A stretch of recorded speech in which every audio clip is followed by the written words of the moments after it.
Bonjour à tous. Alors aujourd'hui, ça va être une recette spéciale.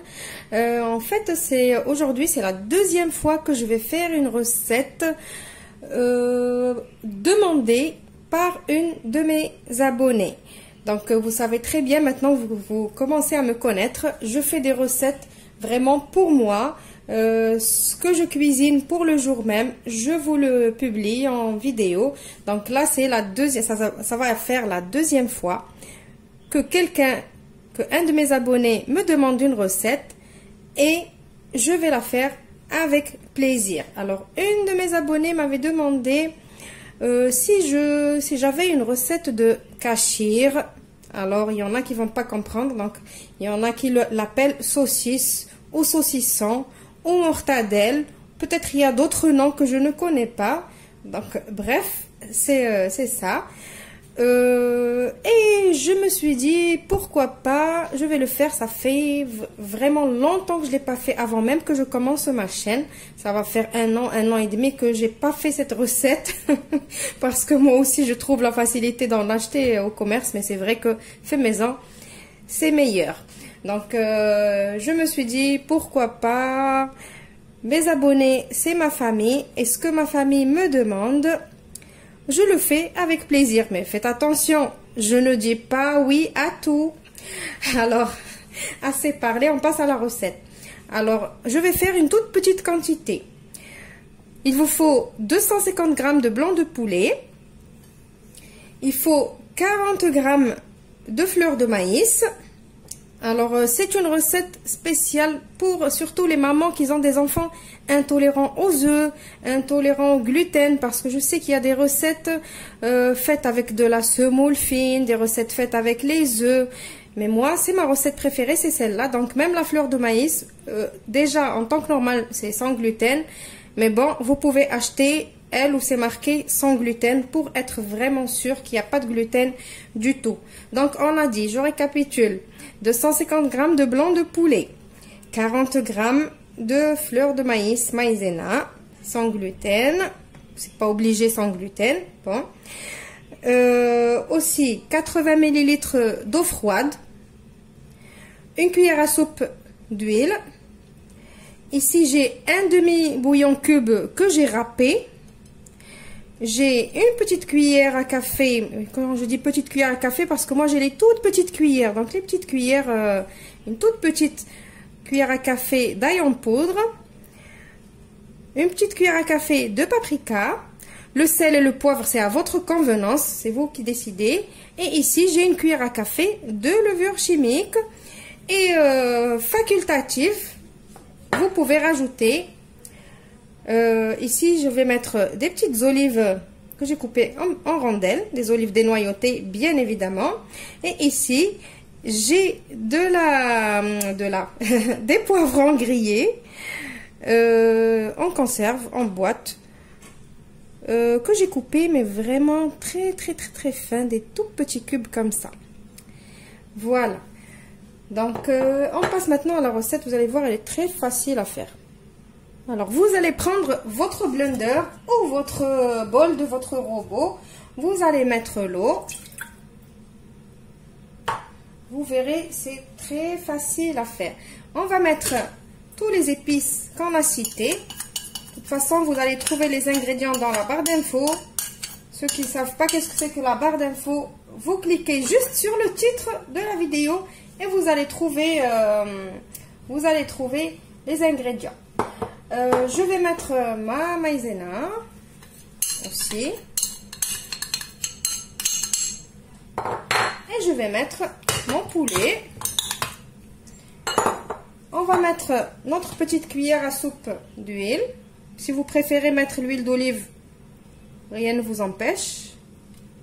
Voilà, maintenant je vais mixer tout ça et je vous retrouve juste après. Voilà alors ma petite mixture. Regardez la consistance, comme ça vous savez comment elle doit être. Maintenant, on va venir rajouter ce petit mélange d'olive et de poivron. Si vous ne voulez pas, c'est facultatif. Vous pouvez aussi rajouter des petits dés de fromage, pourquoi pas. Je vous laisse il faut être créatif dans la cuisine. Mettez ce que vous avez, ce que vous aimez. Voilà, je vais mélanger tout ça. Et après, on va passer à la cuisson. Alors maintenant pour la cuisson. Alors pour la cuisson, moi, vous me connaissez, je n'aime pas me casser la tête, me compliquer les choses. Pour la cuisson, je vais juste les mettre dans des verres.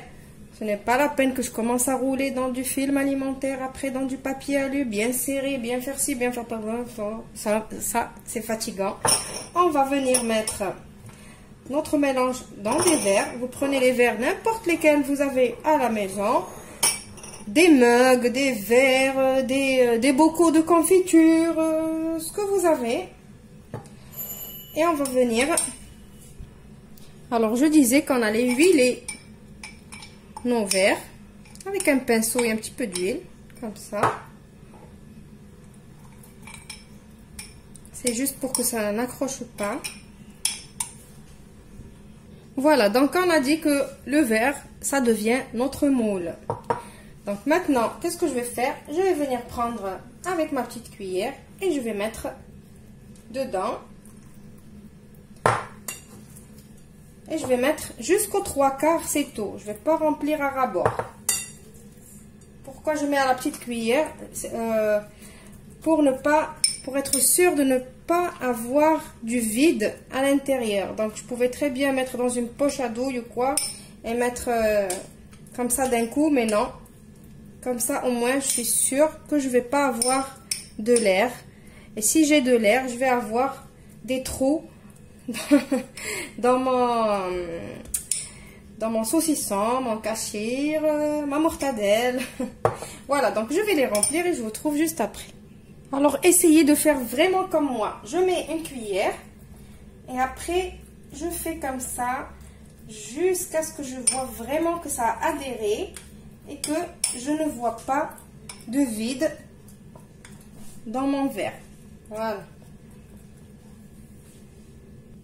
Alors, n'oubliez pas de bien lisser le dessus.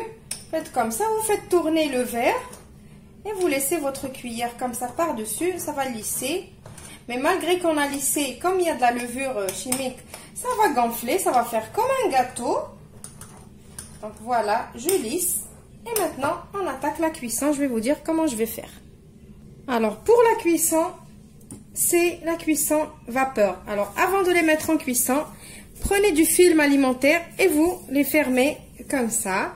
Donc, moi, pour la cuisson vapeur, j'utilise toujours mon robot. Je le trouve trop pratique pour ça. Donc, si vous n'avez pas le robot comme le mien, bien évidemment, vous utilisez votre couscoussier, votre cuit vapeur. Alors, je vais mettre mes verres ici. Et je vais les mettre à cuire, cuisson vapeur bien évidemment, 30 minutes. 30 minutes, je trouve que c'est le maximum. 30 minutes maximum. Et après, ça va être cuit. Je vais les laisser refroidir, certainement jusqu'au lendemain, pour les démouler et les couper et vous les présenter. Pour ceux et celles qui n'ont pas de robot comme moi, vous allez me demander, vous pouvez faire cuire à la vapeur dans votre couscoussier ou dans votre cuit vapeur. Mais avant de mettre dans le couscoussier, mettez un petit peu pour que les verres ne bougent pas, parce que comme l'eau elle va bouillir, ça va faire bouger un petit peu les verres. Mettez un petit papier sopalin en dessous de vos verres juste pour que ça ne bouge pas, c'est tout. Pour les personnes qui n'ont pas du tout de couscoussier ou de cuit vapeur, vous pouvez utiliser la casserole. Vous mettez de l'eau, vous faites comme la cuisson au bain-marie. Vous mettez de l'eau jusqu'au tiers du verre, vous couvrez et vous laissez cuire normalement. Voilà, je crois que j'ai fait tout le tour. Maintenant, je vais faire cuire, je vais les couvrir moi aussi. Et je vais les faire cuire pendant 30 minutes.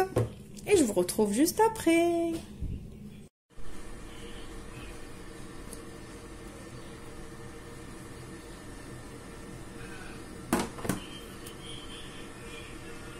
Me revoilà avec le résultat.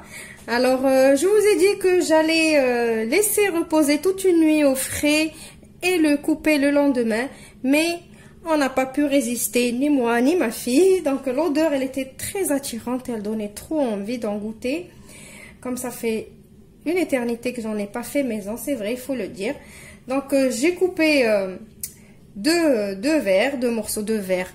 Parce que vous avez vu, la quantité que je vous ai donnée, ça m'a fait 3 petits verres comme ça. Donc j'ai coupé 2, voilà.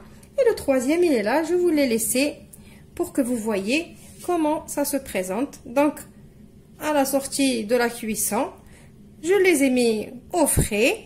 Et maintenant, quand ils ont bien refroidi, donc ils ont passé 2 heures, je crois, 2 heures et demie au frais. Et là, juste vous faites comme ça et ça sort. Voilà, et vous commencez à couper, ça se coupe très très facilement. Donc voilà, je vous montre un petit morceau. Voilà, franchement le goût, il est meilleur 36 000 fois ce que vous voulez, meilleur que celui de l'extérieur. Dès que vous l'aurez essayé celui-là, vous allez l'adopter. J'ai oublié, je vous le coupe, comme ça vous voyez comment il est, regardez. Au moins on sait qu'est-ce qu'il y a dedans, il n'y a pas de conservateur, il n'y a rien du tout. Par contre, il faut pas qu'il dépasse 2 à 3 jours maximum au frais. Donc voilà, j'espère que la recette elle va vous plaire. Alors dites-moi dans les commentaires si vous aussi vous aimez le manger comme ça. Donc moi j'aime bien tartiner ce fromage là, spécialement ce fromage là, sur une tartine et après me mettre des rondelles de mortadelle par-dessus. Laissez-moi vos commentaires si vous êtes comme moi. J'espère que la recette elle vous a plu, que vous allez l'essayer. Vous avez vu, elle est trop facile à faire, il n'y a pas vraiment besoin de faire 36 000 étapes.